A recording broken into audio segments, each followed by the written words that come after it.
Sveiki visi, aš esu Asta Dagilė, verslo finansų strategė, lektorė, buhalterinių paslaugų verslo vadovė. Ir aš esu Greta Užkuraitė, teisininkė ir šio pokalbio dalyvė šiandien.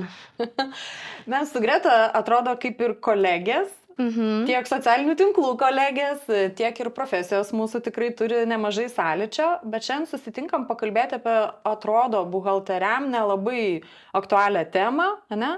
Pakalbėti apie autorinės teisės.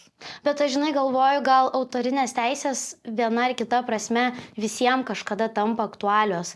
Ar tu buhalteris, ar tu teisininkas, ar tu mokytojas, ar tiesiog turi savo veiklą, verslą. Kažkurio momentu gali būti, kad ta tema jinai tiesiog neišvengiama vis tiek. Neatrodo tau taip? Sakai, buhalteriam neįdomu? Ką neatrodo? Jeigu mes esam čia, tai taip ir yra, nes mes ir susitinkam kalbėti, nes aš turiu iššūkį šiam gyvenimo etape, kuomet mano autorinės teisės yra pažeidžiamos, kaip jau aš supratau ir ką aptikau ir ką radau. Ir labai norėjau paviešinti šitą istoriją dėl kelių priežasčių. Visų pirma, kad galbūt kai kurie žmonės vis dar nežino, kas yra autorinės teisės ir ką jos saugo. Ne? Na, ir parodyti kelis pavyzdžius, kur kažkoks copy-paste gali grėsti labai rimtais nemalonumais. Bet nežinojimas nuo atsakomybės neleidžia. O čia gryno teisininkė. Po to taip pat ir pasidalinsiu ir savo istoriją, kaip ir pati vos nepažeidžiau autorinių teisų. Labai įdomi iš tikrųjų istorija, tai labai įdomi. Taip, tai ta priežastis. Ir kita priežastis, kad tiesiog, iš manęs buvo vagiama, kaip įtariu, labai ilgai. Ir žmogus, kuris tą darė, jisai kažkaip labai įdomiai reagavo į visą tą, į tą visą pagavimą, į tą vagystės fakto konstatavimą ir niekaip nepavyko su žmogumi susitarti, su įmonė niekaip nepavyko susitarti ir tiesiog mano prašymas buvo koks. Informuokite savo prenumeratorius dėl to, kad buvo vogtas turinys, tačiau kaip ir įrodymų tam negavom, tai pasistengsime viešai pasiekti tos įmonės žmonės, prenumeratorius, kad klausykite, jūs gavote vogtą turinį. Taip, iš tikrųjų labai buvo įdomi komunikacija iš kitos šalies. Sakyčiau, tokia gal net, ne visai standartinė. Vis tiek, jeigu tu nepagautas ne vagis, bet pagautas vagis, tu vis tiek bandai savo teisės ginti, vienas dalykas, nepuoli iš karto galbūt ir prisipažinti. Bandai įdarbinti tokius įrankius, kaip nežinojau, nemaniau.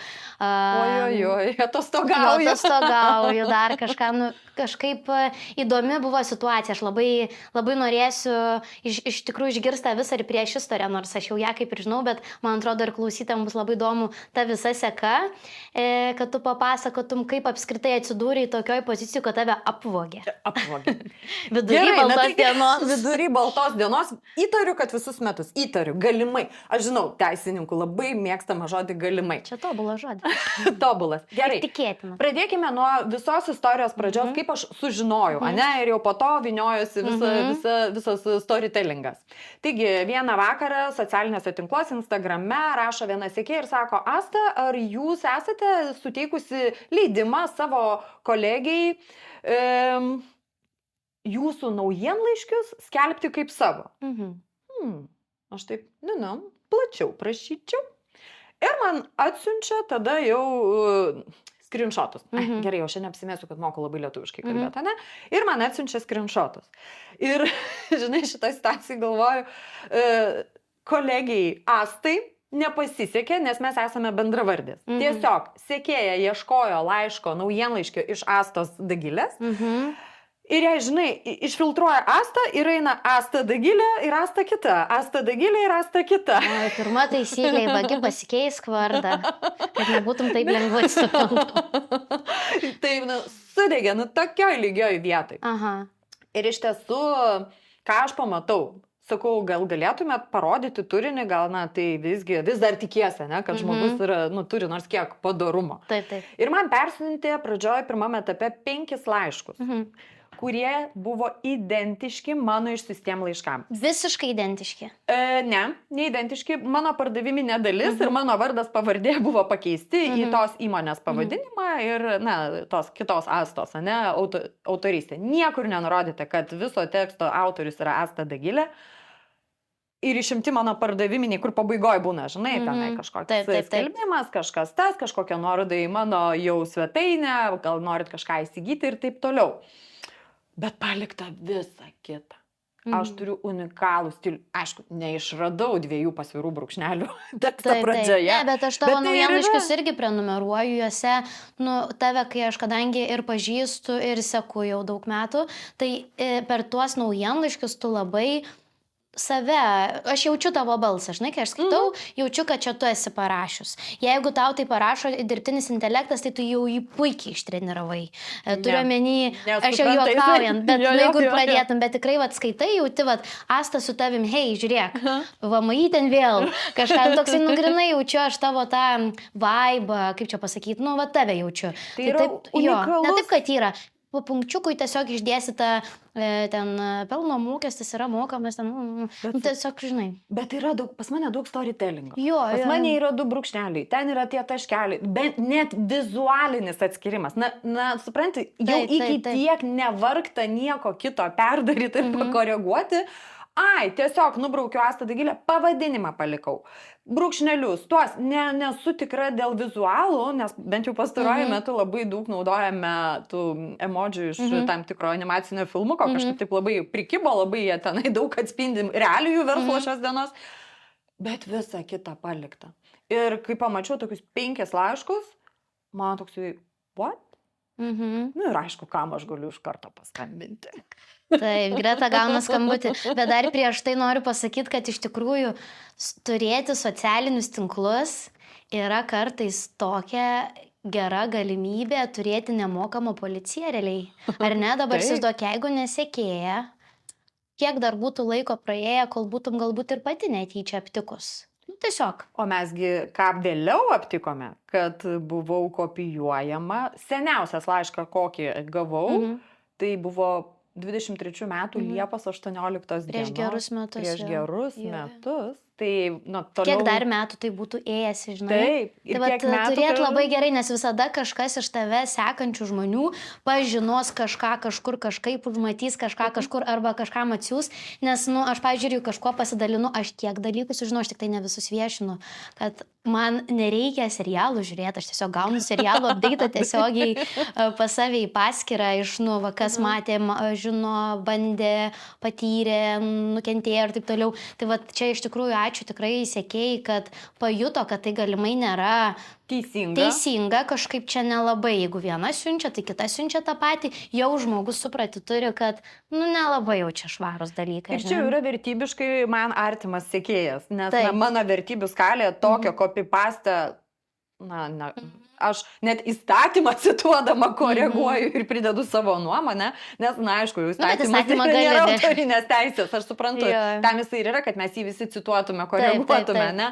Bet kaip ir tu sakai, nesausai supyškini, nes tada, tai koks tu tada autorius? Tai va, gerai, tai turbūt per storytellingą ir pasakojam toliau. Tai ką, perduodu tau informaciją. Taip, tai skambina man Asta, labai įdomi situacija, sako, ką darom. Tai mano toks pirminis dalykas, ar tu man gali atsiųsti, kiek jau ten tų turimų naujienlaiškių, nes aš nesuprantu, gal ta pati sekėja lyg ir tau atsiuntė, ar ne? Ta pati sekėja po to tos atsiuntė gautus iš kitos Astos. Jo, iš kitos. Čia bus 2 Astos, tai nesimaišykit. Mūsų Asta ir kita Asta. Jo, bet 2 buhalterės.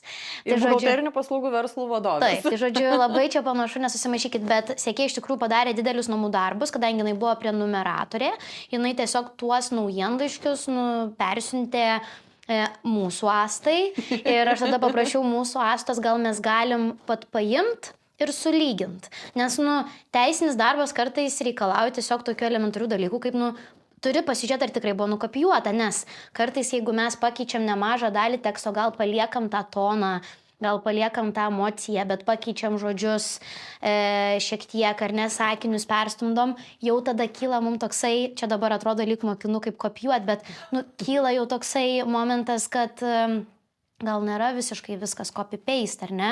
Galiausiai kyla idėja, gal tiesiog du žmonės panašiai kažkokį tais momento kopijuoja, gal žmogus perskaitė Astos naujienlaiškį, įsikvėpė iš savo perspektyvos, iš kitos pusės pakopijuot, bet realiai kūryba taip ir yra. Realiai toks visada būna teisiniai sistemai toks klausimas, ar tai yra interpretacija ar kopijavimas, nes realiai jeigu pažiūrėtume įvairiausių, ar ne, dailininkų, dizainerių darbus, vieni iš kitųgi įkvėpės, jeigu žiūrėt per eras, ar ne, ir visą kitą, kaip viskas ėjo, bet šiuo atveju nenukrypstant. Čia buvo grynas copy-pastas, labai gražiai atsiuntė, aš paprašiau, kad man padarytų taip, kad man tiesiog būtų atsisėdu, matau ant PDF formato, 2 laiškus ir tiesiog net nėra ką lyginti, nes, kaip ir Asta sako, nuimta tiesiog pardaviminė dalis. Tiesiog dėl to turbūt, kad dar ta Asta neturi tokios pačios pardaviminės dalies. Bet jeigu turėtų, tai turbūt tik pakeistų vizualą, kad ten jos nuotrauka atsirastų vietoj tavo, greičiausiai. Taip. Ir pakeista pavardė Astos, nes ne Asta Dagilė nurodo tavo kitą Astą. Tai kita kad įmonė. Mūsų pavardė, žinai, skiriasi. Kartais būna žmonės, Jonas Jonaitis, žinai, taip nepasisektų man, taip.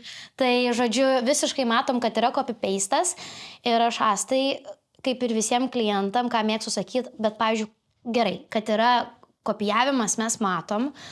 Faktas, kad mes galim galvoti apie ėjimą į teismą arba galim bandyti viską įsispręsti iki teisminių būdų, kadangi aš pati bylose neatstovauju, mano visada interesas yra iki teisminių būdų pasiekti susitarimą.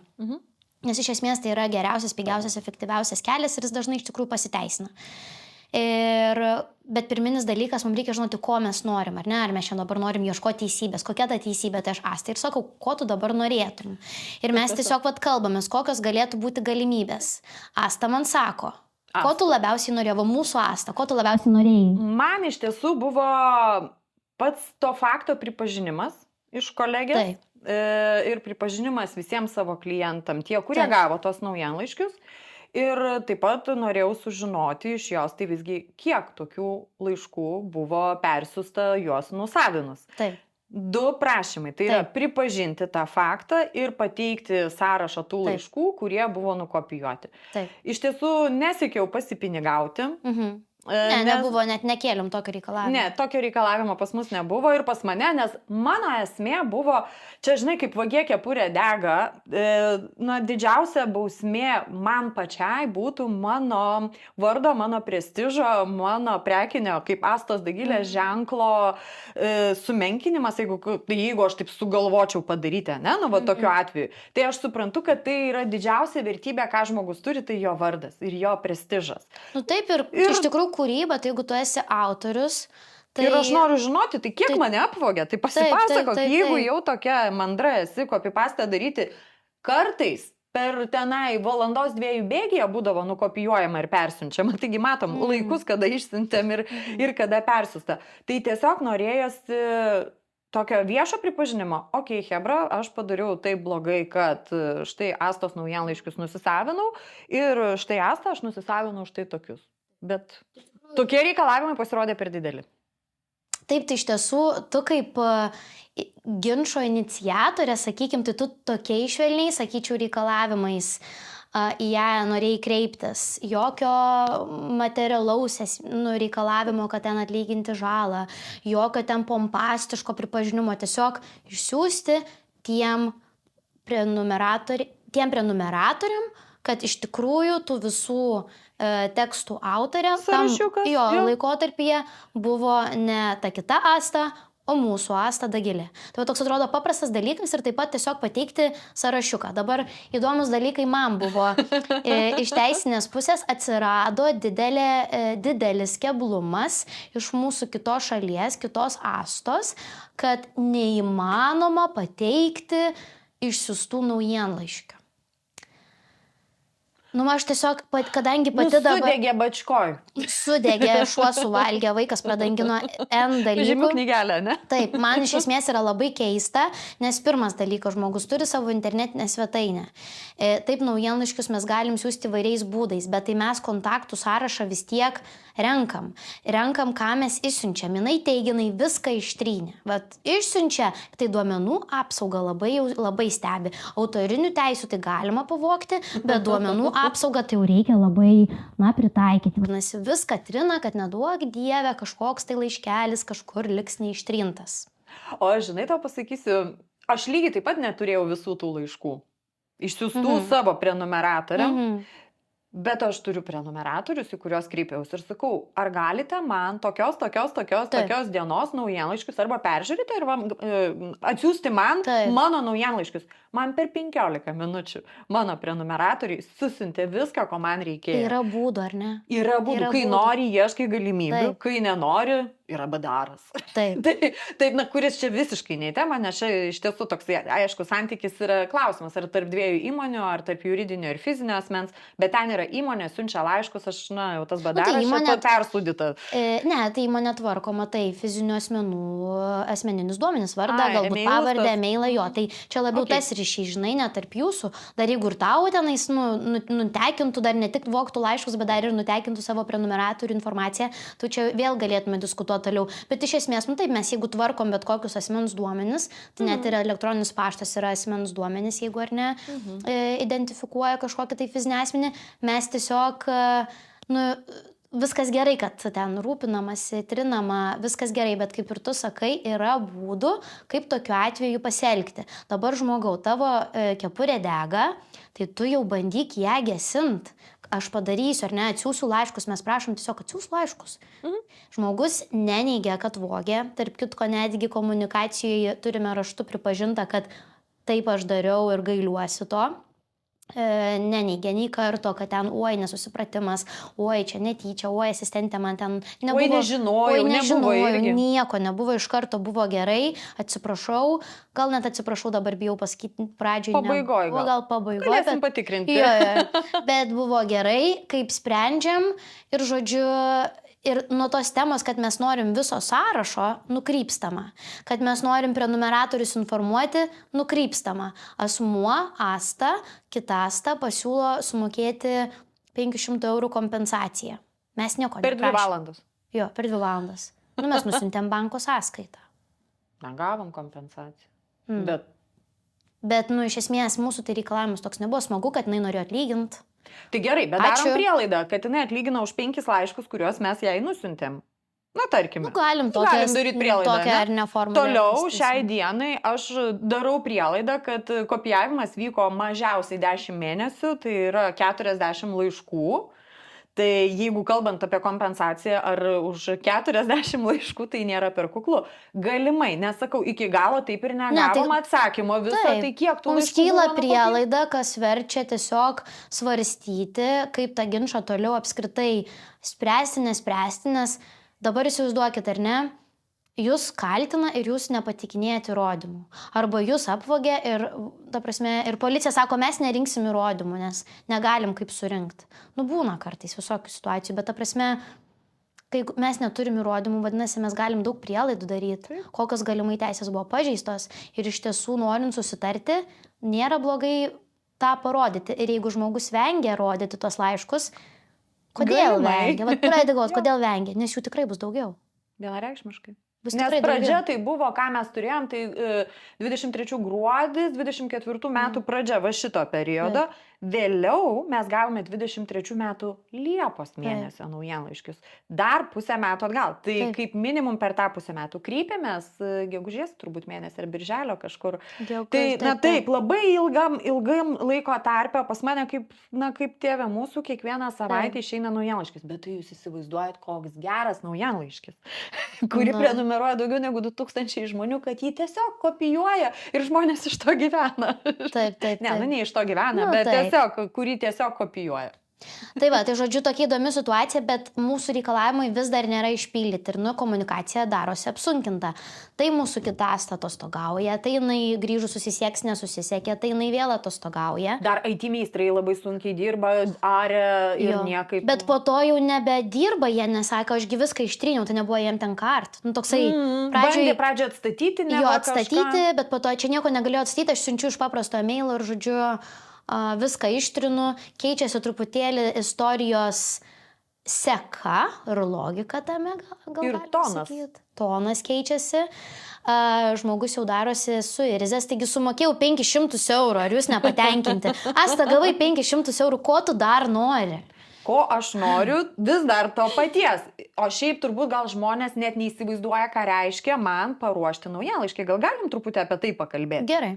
Ane, nes realiai, jeigu kažkas galvoja, kad naujienlaiškis yra taip tiesiog, ane, iš dangaus iškritę kažkokie atzyvai, tai tą visą turinį tekstą parašyti, tai vėl yra visiškai autorinės teisės. Taip. Kiekvienas iki yra mano idėja. Kad ta idėja kiltų, aš nuolatos einu su tam tikrais, žinai, davikliais, lokatoriais. Tu puikiai žinai, Taip, ne? taip. Kai tu gaudai temą, gaudai idėją, ieškai, kas yra aktualu, kas yra svarbu. Bet dar įkvėpimą turi po to pagauti tą temą, kurią jau Įkvėpimą. sugavai, ne? Taip, Jau... įkvėpimas dažniausiai pas mane būna tam skirta va to naujienlaiškio parašymui, tarkime, sekmadienį, pirmą dienos pusę, ne? Aš va tą visą turinį, tą visą surašau, Taip. viską, nes tai yra rami diena ir taip toliau. Toliau dirba asistentė, kuri prie naujienlaiškių sistemos viską sudeda, parenka vizualus, kuri atnaujina informaciją apie pardaviminės žinutės, kuri parenka vizualą. Tada tas naujienlaiškis atkeliauja pas mane patikrinimui, tai jau kita diena, ne? Aš tą naujienlaiškį patikrinu, mes pasižiūrime, gal kur nors yra klaida, gal reikia korekcijų, toliau yra užstatomas laikas, kada tas naujienlaiškis išeis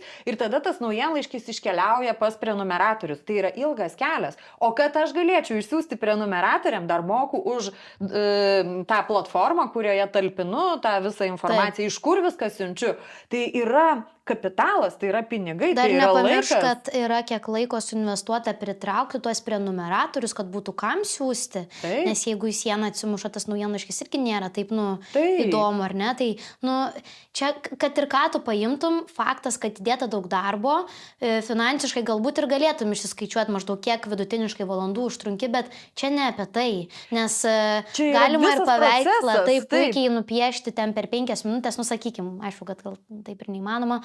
Ta juodą apskritimą galima. Kažkokį, bet, ta prasme, jisai gali turėti tikrai didesnę vertę, bet taip pat mes kitą kartą nematom, mums atrodys tas juodas apskritimas kaip 5 minučių darbas, o iš tiesų prie jo buvo ten sėdėta, pertapyta, daryta ir taip toliau. Tai čia ta prasme labai lengva pasirinkti tą lengvą kelią. Aišku, čia nuo kopijavimo turbūt niekas nėra apsaugotas ir aš, pavyzdžiui, ką pastebiu, būna va, čia man atrodo, mano turinį iš svetainės nukopijavo labai panašiai ten, arba tokius pačius mokymus sugalvojo. Labai slidi tema, nes, sakau, nuo kūrybos, interpretacijos ir vagystės irgi tokia slidi riba. Ir iš esmės visi kopijuoja truputį. Bet yra dabar labai daug tokių, atsimeni, mes kodėl pradėjome apie tai viešai kalbėti. Taip. Nes buvo kažkur receptus, kažkur tenai programas, kažkur mokymų turinį, kažkur taip yra labai daug tokių vietų jautrių, kur žmonės jaučiasi, kad, iš jų vagia. Ir tai nėra lengva įrodyti, kai iš tavęs vagia. Kartais kiti ir gali lengvai įrodyti ir pasirodo vis tiek turim problemą. Aišku, būna žmonės dar labai nusivylę, kai galvoja, kad jų idėja pavogė. Tai aš labai dažnai mėgstu sakyti, idėjos mes dienų neapsaugosim. Jau idėja turi būti visiškai realizuota ir dar labai būtų gerai, kad jinai surastų formą, kaip jinai galėtų būti apsaugota, ar ne? Tai dabar labai man dar juokinga būna su tais prekių ženklais, kur visi logotipai tokie dabar panašus. Nes spalvų daugiau naujų neatsirado. Tik juoda balta dažniausiai. Iš tikrųjų gražus derinys, minimalistinis, toks ir elegantiškas, sakykime, ir profesionalus, bet jau atrodo šriftai truputėlį panašus, pavadinimai skiriasi. Ir jau mane apvogė, jau nukopijavo idėją. Palaukit, ta prasme...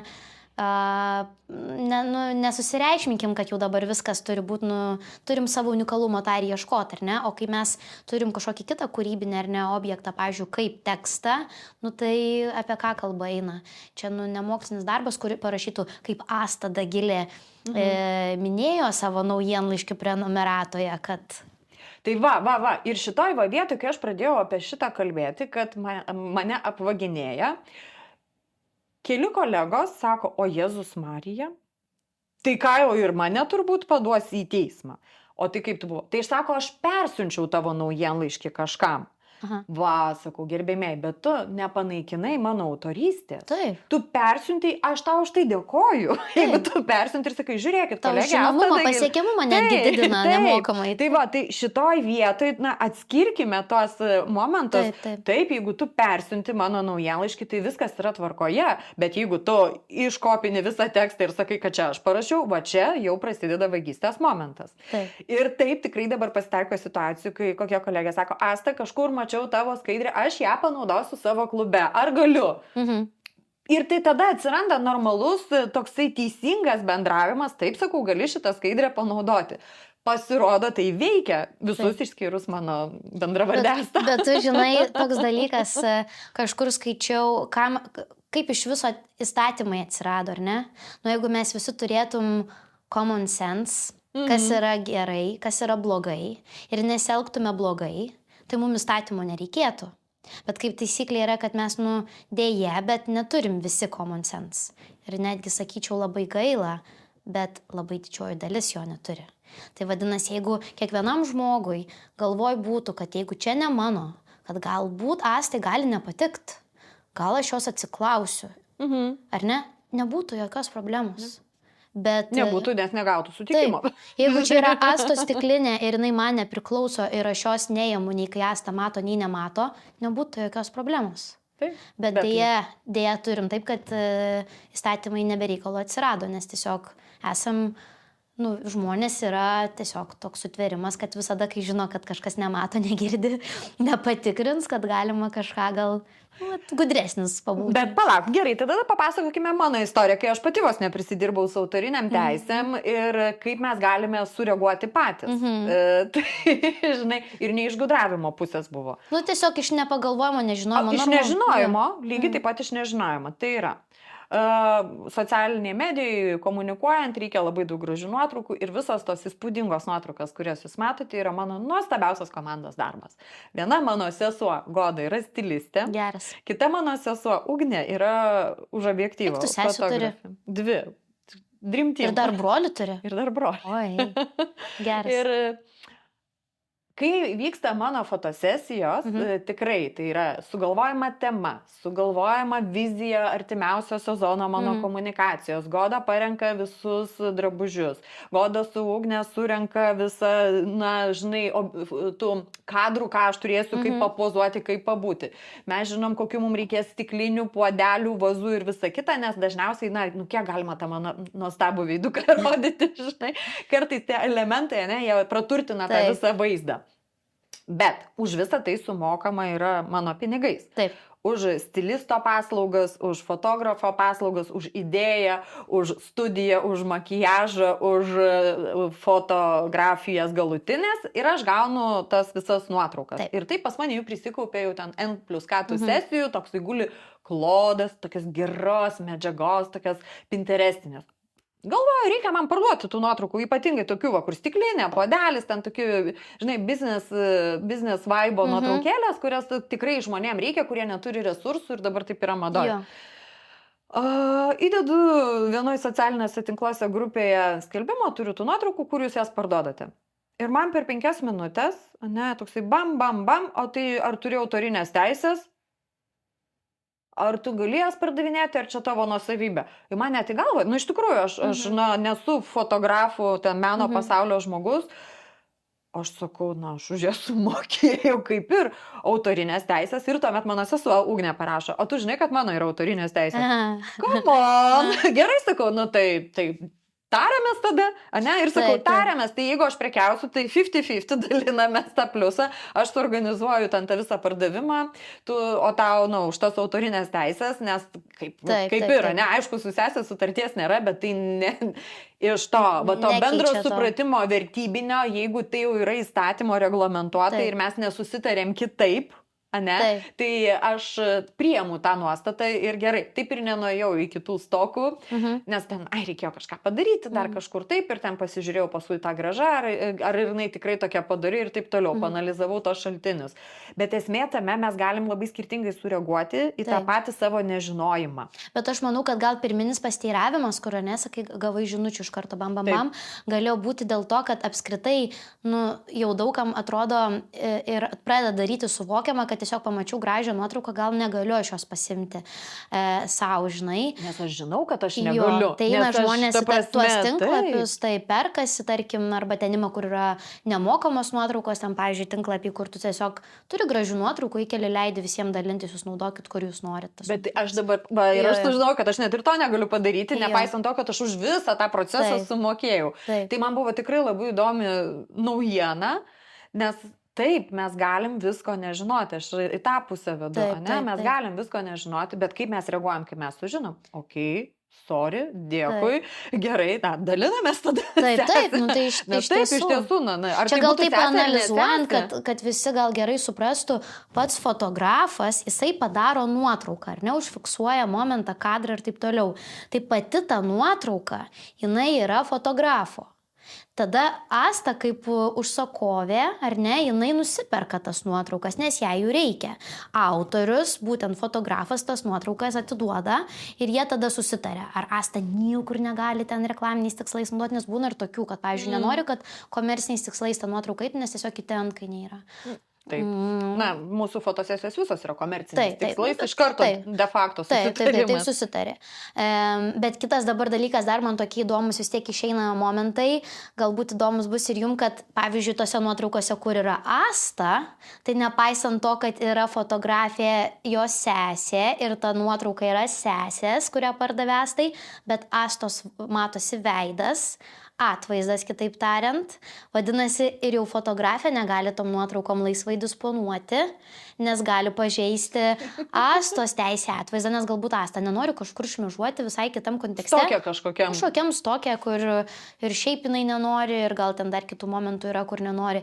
Ir čia iš tikrųjų labai dažnai fotografai nemėgsta šito dalyko, nes ką jie daro. Pavyzdžiui, Asta, aš tave nufotografuoju, tu man susimokinu, pavyzdžiui, 1000 eurų, bet aš tavo nuotraukas kelsiu pas save į tinklapį, kelsiu į portfolio savo socialiniuose tinkluose ir tu sakai, aš nenoriu. Ir aš sakau, jeigu nenori, tada bus 1500. Ir yra taip. Taip ir yra. Ir skirtingos kainos, kad jeigu tu nori ten kažkur toliau prekiauti, daugiau tų teisių galimybių. Taip. Bet tai tada čia turbūt ir žinutė tiem, kurie fotografuojasi. Jiem nepatinka šitą žinutę skleidžiau. Ir tie, kurie fotografuoja, ir tiem, kurie fotografuojasi, kad visur turi būti sutartis, apie ką kalbam. Taip. Netgi fotosesijai, kur galvoji, kad viskas yra savaime suprantama. Taip. Netgi šitoj vietoj gali atsirasti tikrai ir, tarkim, pagalvokime, gali būti ir intimesnė fotosesija. O jeigu, ir kažkas sugalvoja portfolio įdėti. Taip. Nu, galiausiai su vaikais, gal tu savo vaikus saugai ar ne, nenori jų viešinti. Bet aš tą temą, kai nagrinėjau irgi savo Instagram paskyroje, tai iš tikrųjų šiaip labai retai, kada sulaukiu kažkokių neigiamų žinučių, bet labai sulaukiau nemažos fotografų reakcijos.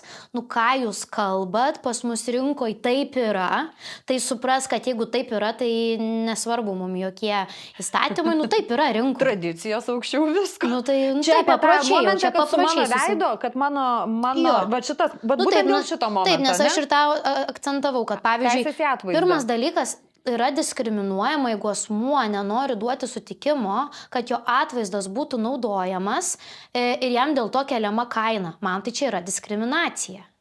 O gerai, o iš tiesų tada gerai. Kas yra aukščiau?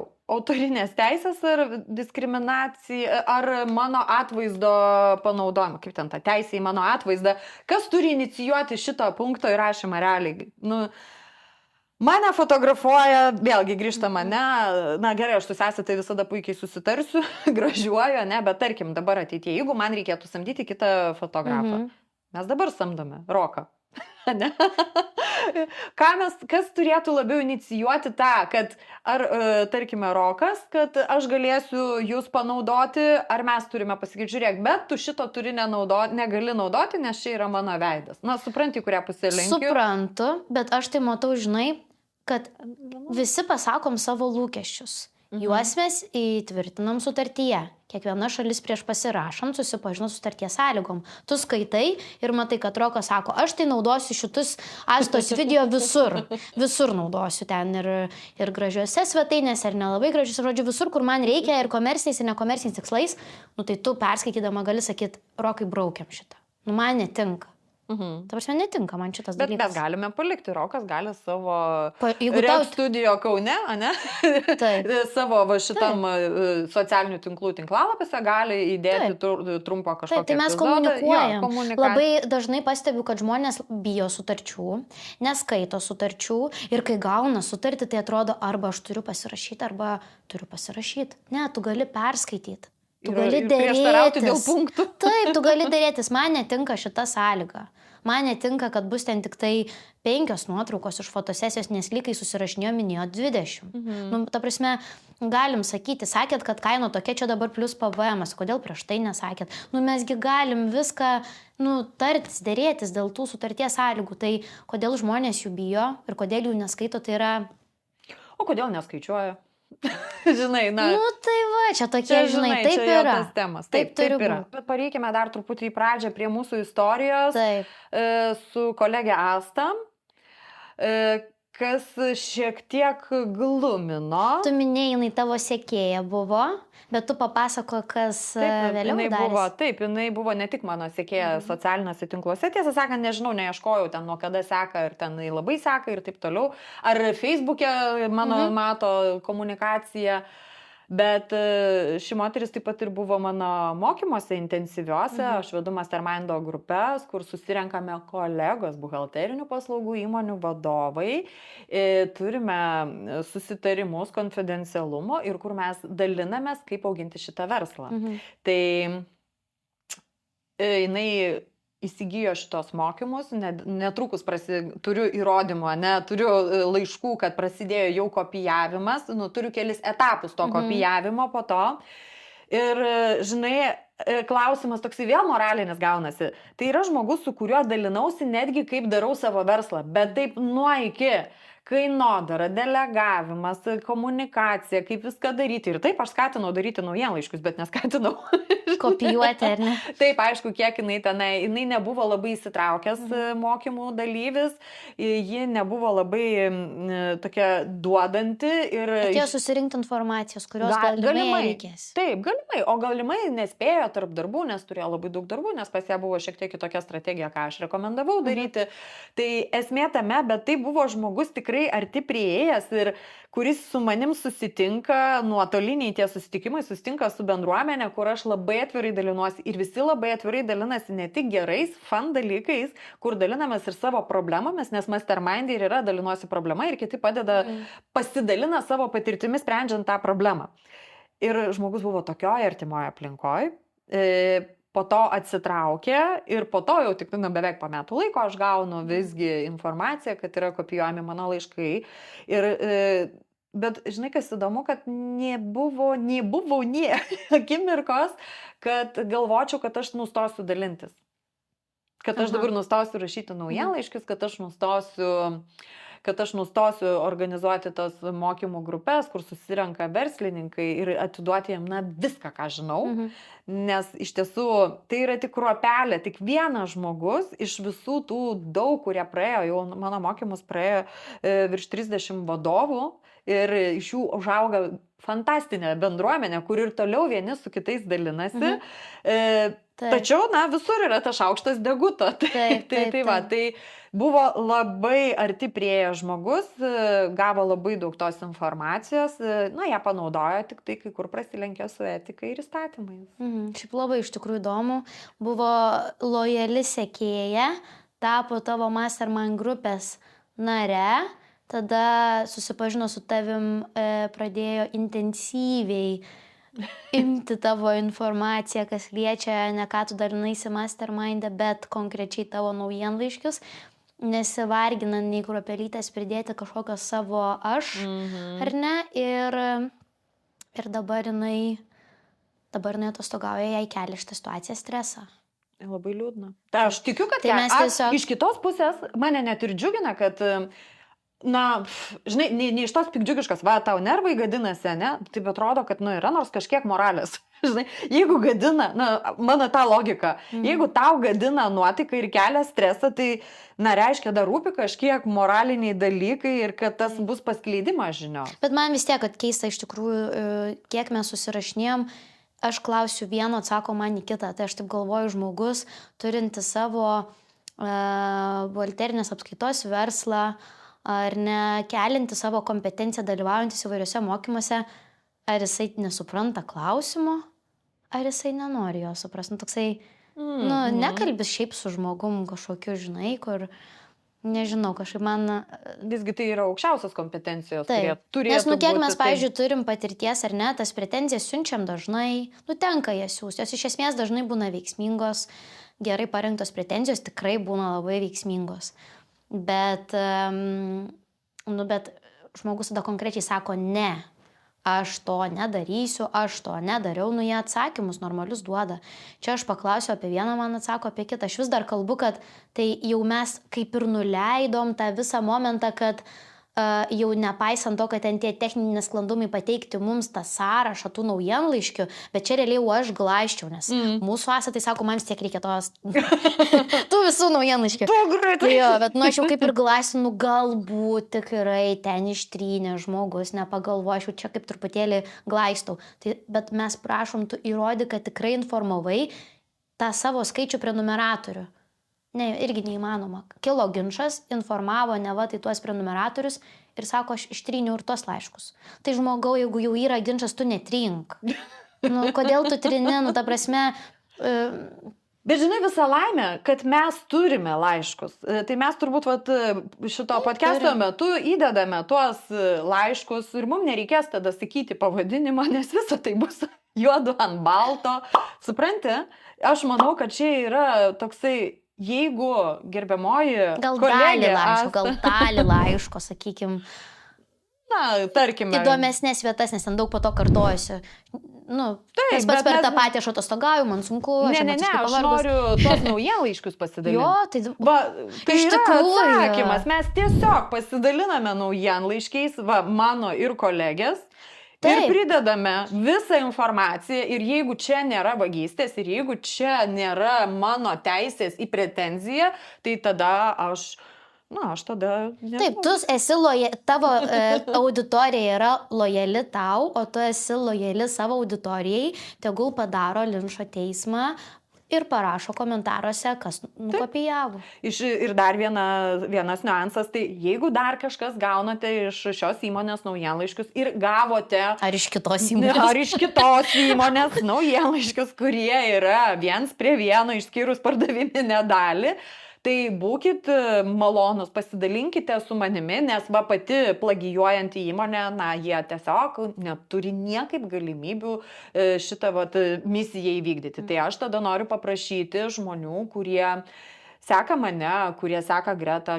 Visko yra, pasaulis mažas, Lietuva yra taškelis žemėlapyje, ne? Ir mes čia visus per du asmenis žmonės žino geriausią policiją, viską visur pamato, visur užfiksuoja, atsiunčia ir informuoja. Aš iš tikrųjų, čia dabar gal ne į temą, bet kalbant apie žmonės, šią vasarą atostogavom, toks irgi man įdomus buvo kuriozas su vandens motociklais.